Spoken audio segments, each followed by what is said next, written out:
Hi guys, this is Gemini again, and this is a vlog, not a product review.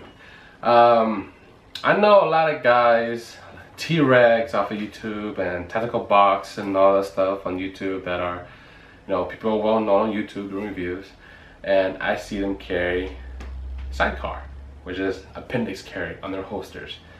I'm not gonna lie, I carry sometimes as well, but most time I carry 4 o'clock or 3 o'clock. Most likely between them two. Appendix carry are nice, it can be done, but this was kind of late of finding out what's going on in the appendix world.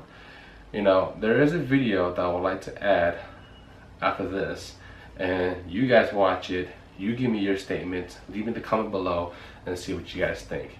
How safe you guys carry appendix, okay? I can carry appendix, no problem.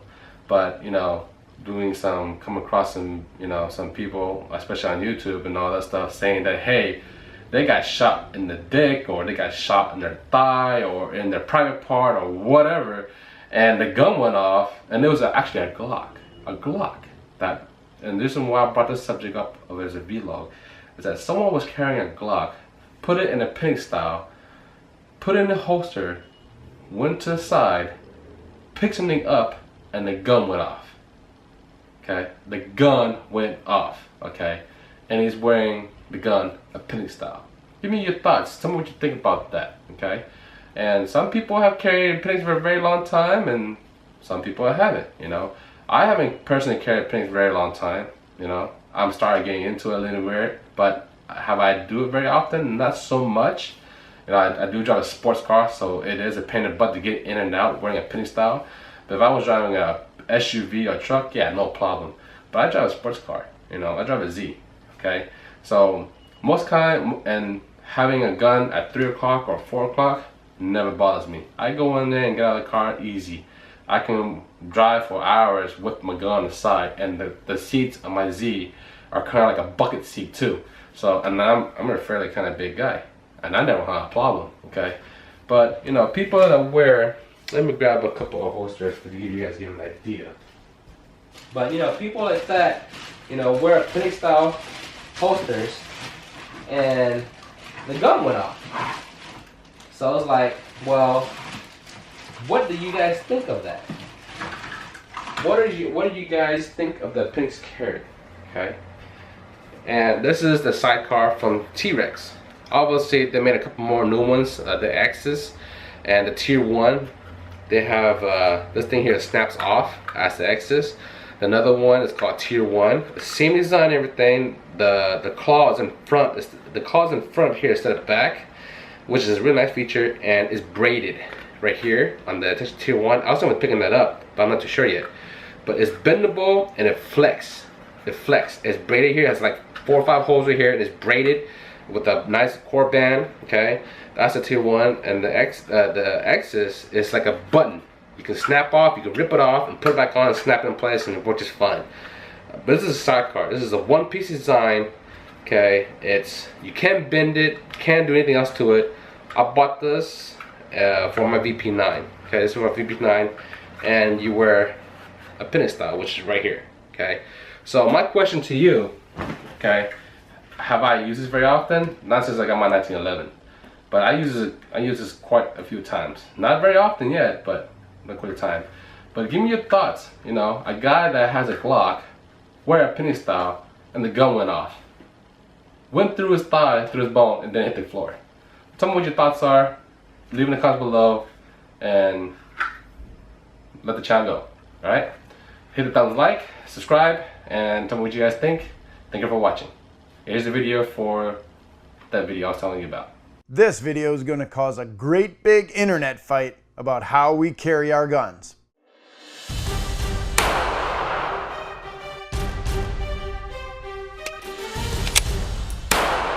Take a look at this video up here while this man shoots himself in the groin while carrying appendix carry with a Glock 43.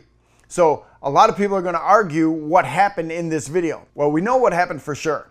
1 round was discharged. It was a through and through wound that went through the groin muscle in his leg and went down into the floor.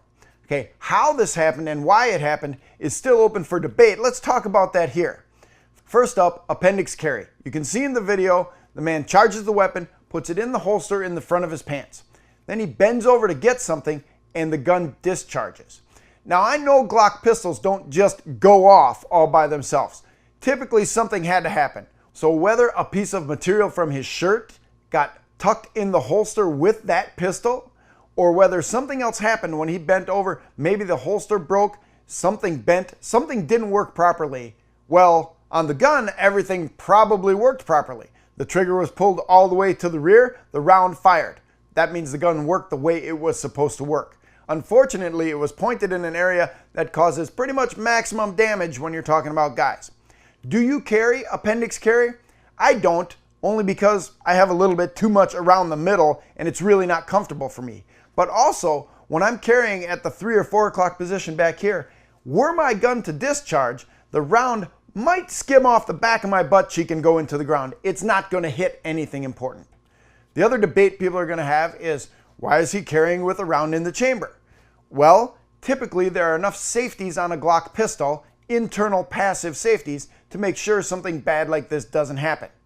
But it's a mechanical device. Mechanical devices will fail somewhere along the line.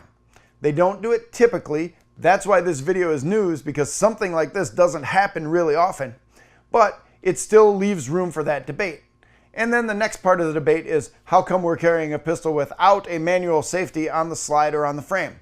Well, it's just an extra training step that people have to do, and we know that people don't train as much as they should with their firearms. So they purchase a firearm that does not require them to disengage a manual safety. And for all of you autoloader haters who say you got to have a manual safety on your autoloader, why don't you have one on your revolver? The long trigger pull on the revolver helps prevent that problem, as does the transfer bar safety mechanism inside in that floating firing pin. So there's lots of mechanical advantages and lots of room to debate what happened here. What we know for sure is that gun was pointed at something pretty important and it discharged. Now how that happened, we don't know yet. We didn't get that much information from this video. But the question remains, what would you do in that situation? Do you have a tourniquet handy? Do you have first aid training? How far away is your first responder? Bullet goes through somebody's legs, that femoral artery is in there, you can be dead in minutes. I'm Kevin Michalowski, editor of Concealed Carry Magazine. If you like these videos, please share them with all your friends. And remember to subscribe to this page. We'll give you more great information every week. This is Burrs. I'm here with Nate Murr. He is the Director of Business Development at Connect Development Group. And we're going to talk about appendix carry. I have a ton of different questions and comments and all kinds of stuff. Seems like I'm addressing all that today with you. But I get a ton of stuff in regards to appendix carry. Also on the internet, I see a ton of different articles, a ton of different websites and YouTube channels talking about appendix carry. Some of them saying how dangerous it is or how potentially dangerous it is.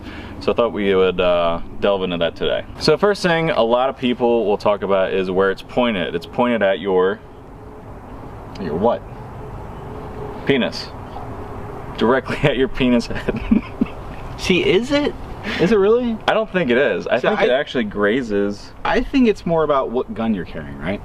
So if you're carrying like a little pocket pistol that way, then yeah, it's definitely pointing at your junk, right? It's also pointed, maybe if it's canted, it might be pointing at your femoral artery, it might be pointed more inboard, so like, you know, your pelvic girdle. There's yeah, like I have a sidecar here, and it is pointed. So let me ask you, it's not even pointed at my junk. It would actually graze my like ball the dead sack. Space, right? So then maybe I have a small penis. I'm wearing a Vanguard 3 with a flashlight, right?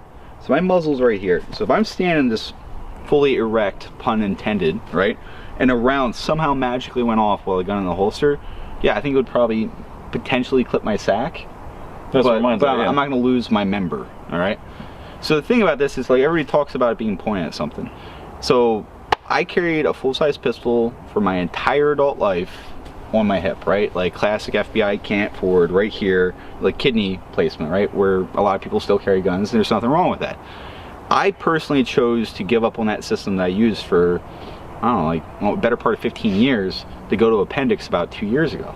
And the reason why was from going out to different training classes and training people like Rockwell Tactical and Sheriff of Baghdad and Matt Graham and all these other dudes. I'm like, the guys that I look up to, the guys that like I consider experts, right? So I'm like, I'm not a super high speed dude like these guys are. Why do these guys, all of them, carry appendix, right?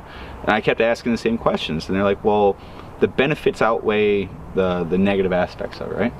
So the big thing is that when you draw the gun comes straight out, right? And then just like if I was drawing from the hip, as soon as it's clear of the holster, it's immediately oriented towards the target, right? So it's out, it's immediately oriented downrange towards the bad guy, and then I extend for my shot, right?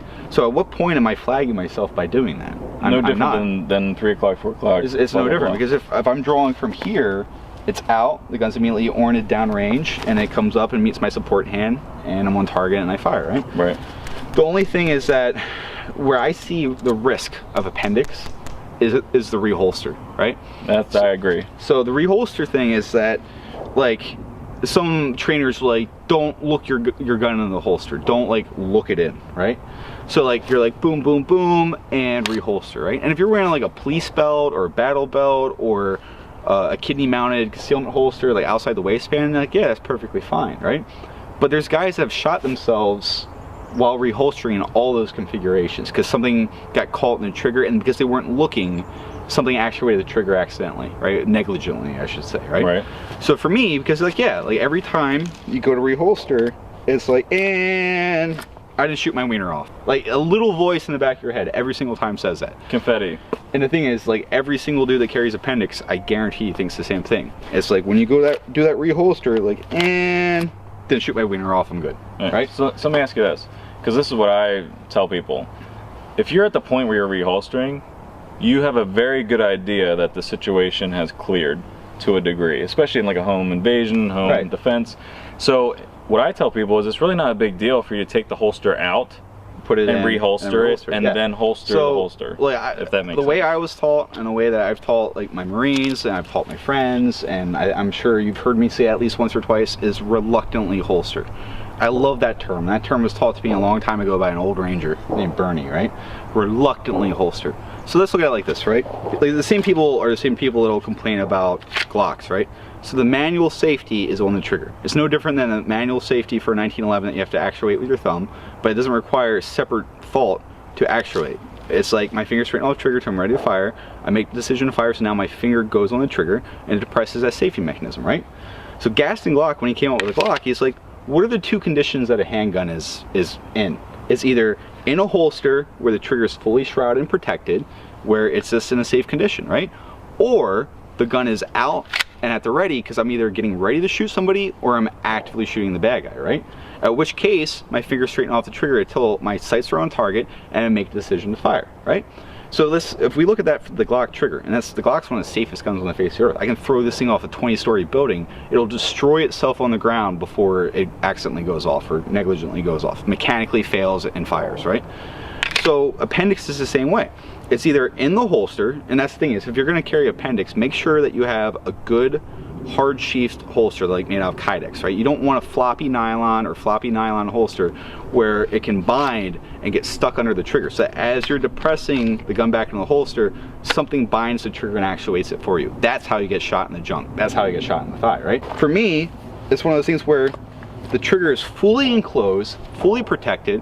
What could possibly make this weapon go off right now? Unicorn. Magical unicorn, right? How many of those we got around? So outside of like, you know, a unicorn staring at your rig and being like, and go off, like it's not gonna happen, right? The gun, how I carry it 99.9% of the time, the trigger is fully shrouded and protected. Nothing can make it go off. The draw cycle of pulling out the gun, my finger is straight off the trigger. As soon as I grab the gun, I get that good master grip, the gun comes out of the holster, finger straight off the trigger. What's gonna make it actuate? What's gonna make it go off? Yeah. Nothing. The gun will only do what I tell it to do. So here's the thing, it's like the only way to have it ND is realistically putting it back in the holster. So as you put it back in the holster, if my like sweatshirt gets something gets caught in there. Something gets caught in it, and I drive down the holster itself if you get it caught in there. Yeah, and that's what I was saying about the soft holster, like a nylon holster or a leather holster. Something can get caught in that trigger guard and actuate that trigger for you. Because you're pushing down and then you're pushing the gun back down in the holster, something could be pushing up on the trigger, right? So if you have the ability to, which 99% of the time you should, I look my gun back into the holster. All right, let's see it. It's properly aligned. Nothing's binding the trigger. And I'm back in. Gun seated in the holster is in a safe configuration. It goes back to being fully shrouded and protected. Yeah. That's the way I look at it. And a lot of people look at carrying in general as the draw is the most dangerous part when it comes to like having your finger on the trigger, negligent discharge, and all that stuff. A lot of people see the draw as the problem, but I don't see it that way. I've never really had a problem with the draw, nor have I had any concerns about the draw, because the draw you have the most control over, in my opinion. Like you said, you have your good master grip, your finger is off the trigger when you bring it out, you have a good control of the weapon like this. But like you were saying, if anything down in here, which there's a lot of shit going on down here, gets in the way, you're gonna shoot your wiener off. Or put around through your artery. Yeah. Or through your thigh, or wherever you're carrying. It doesn't matter if it's a grazing wound or it's something that severs an artery and you bleed out. It's a bad day no matter what. Right. So like, here's my logic, right? This is what I tell people. Like, when do I draw my gun? I draw my gun when I have positive ID of a threat to me. I believe that this person or people are gonna visit grave bodily harm to me or lethal force and kill me, right? So here's the thing, it's like everybody's like, well, I'm scared I'm gonna get in trouble for brandishing, I don't want to brandish my gun. Here's the thing, it's like, if there's doubt, if you're that scared, if you're that concerned, you've already made a decision that this person's a threat to you. And if you don't have that confirmation, then why stick around? Leave. If you cannot leave, then wait, that guy has a weapon. Guns out right away, right? So for me, this is the way I look at it, is that once I make that positive ID that this person is a threat to me, they have a weapon, they're advancing towards me with a knife, I'm not gonna let them get to bad breath distance before my gun's out, right? Action beats reaction. So if I feel threatened and I'm justified in feeling that way, Mr. Gun comes out. Mr. Gun can stay at the low ready, Mr. Gun could be at the high ready, Mr. Gun could be in any number of configurations that's not pointing at a person. Is that brandishing? Maybe it is. But here's the thing, if the guy's a bad guy, he's probably not gonna stick around and talk to you about what mods you have on your pistol, okay? He's gonna leave. And if he doesn't, then you just confirmed your suspicion that he's a bad guy, you should probably start getting ready to fire, right? So my thing is, if I don't feel safe, there's a reason I don't feel safe, and I don't second guess myself when it comes to that feeling. When there's doubt, there is no doubt. Get the gun out, right?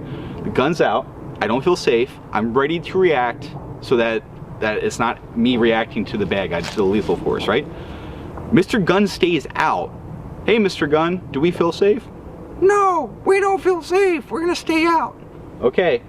I'm looking, there's no more threats, maybe I already engaged the threat, maybe the guy took off, whatever it might be. I'm not putting my gun away until there's no more threats, until I feel safe. Mr. Gun, I feel safe now. All right, let's reluctantly holster, right? So Mr. Gun doesn't need to be out anymore. I feel safe, there's no more threats, so what's the rush to reholster? I don't get bonus points for jamming it back in the holster, right? You see it a lot with videos and stuff. You see it, you don't get cool guy points for fast to reholster. So now that there's no more threats, I either engaged or didn't engage, regardless, my gun came out for a reason.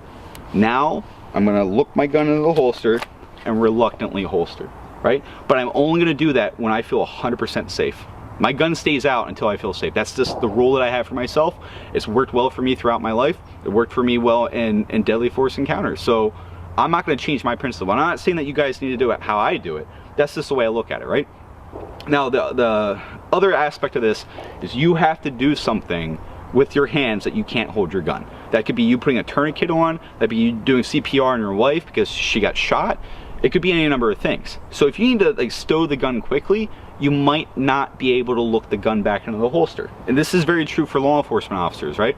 So a cop needs to cuff a guy. He gets the guy on the ground, he's fighting with a guy. It's really hard to put handcuffs on with a handgun in your hand. So what's he do? He reholsters so he can cuff the guy, right? So the thing is that if you need to do something with your hands that requires both hands and you need to reholster, you need to have a holster that allows you to reholster without actually looking. So that's going to be the majority of quality Kydex holsters out there where you can do it. I don't feel good about doing it, but I know 99.9% likelihood of doing it successfully and not accidentally shooting myself, right? And the thing is, if you're wearing loose garments and all this other stuff, if you don't believe that you can do it, then don't reholster your gun. Don't reholster until you do it safely, because once you do it and it goes off, like there's no going back from that, right? Yeah. So, I mean, that's the way I look at it. Like I said, I'm the guy that carry a full-size handgun with a flashlight on the kidney, for like 15 years, right? And I gave up on it, and I went to a Glock 19 with a flashlight, with an RMR 2 years ago, and I've been carrying Appendix for the same amount of time. Like, I completely changed the way I carried and the weapon I carried, almost everything about it. And I wish I would have done it 10 years ago. I wish I went to Appendix 10 years ago for so many different reasons.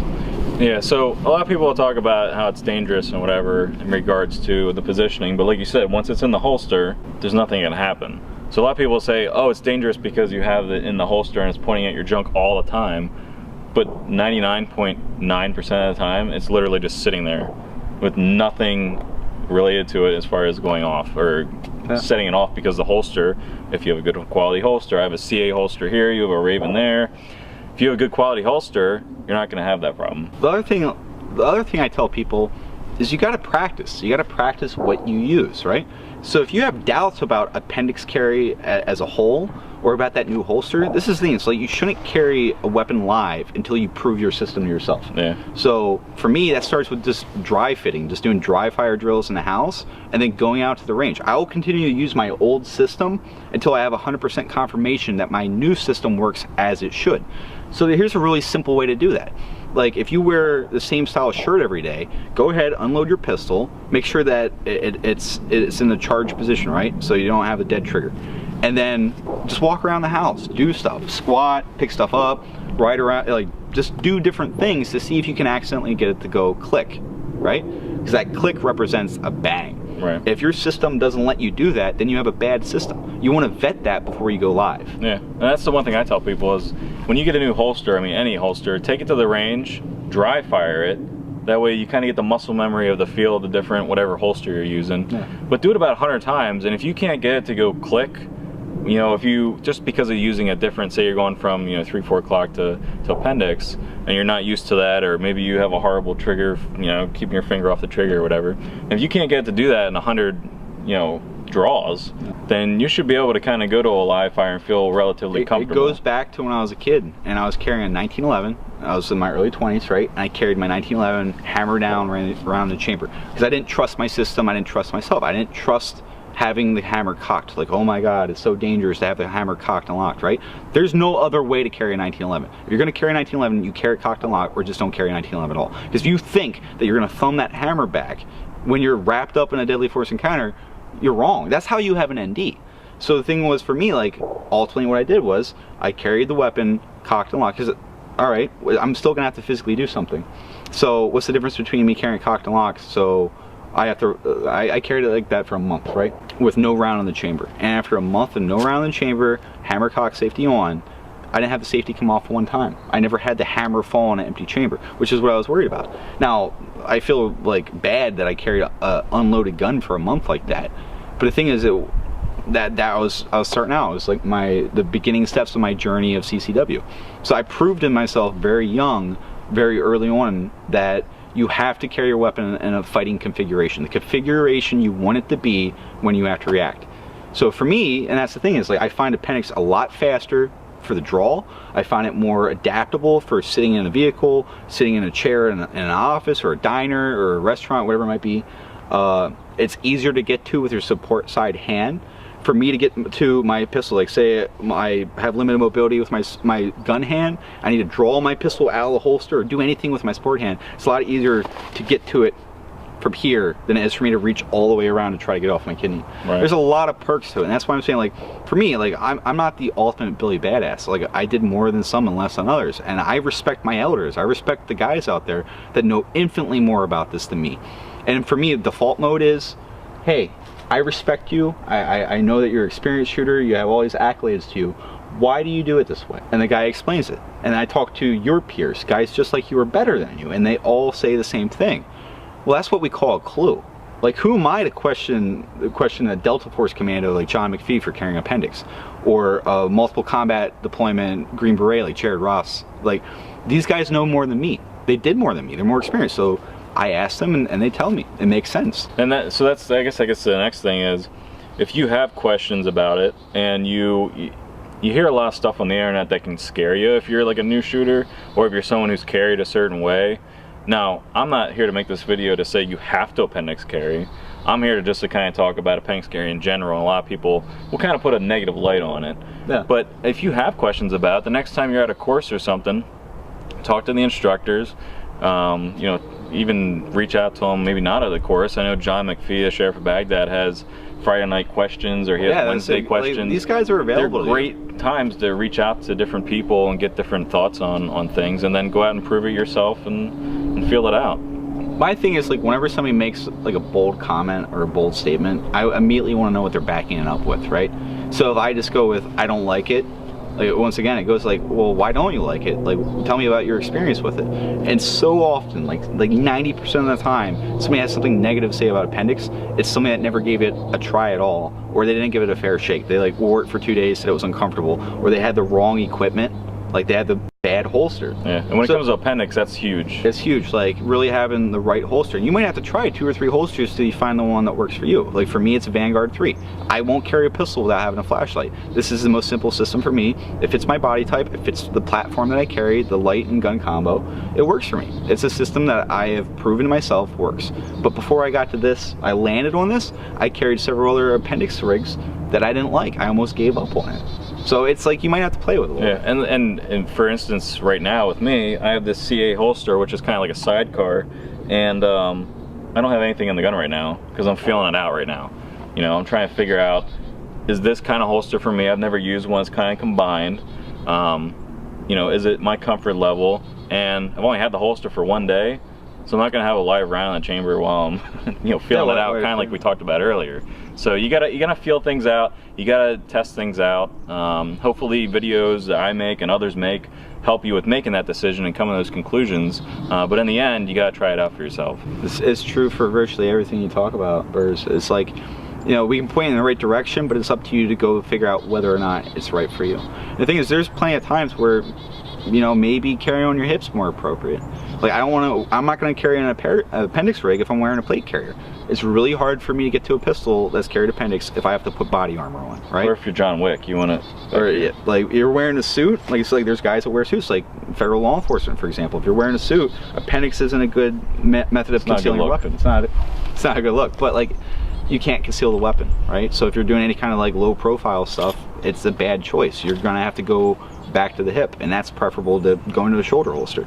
But then there's times where, like, if you're a limo driver and you spend 95% of your time behind the wheel driving, maybe a shoulder holster is your best option for what you're doing, the task that's at hand, your application. Right. So the thing is, like, there's no definitive like end all be all, like you have to do this or this is perfect for everything, because that's not true for virtually anything in the gun world.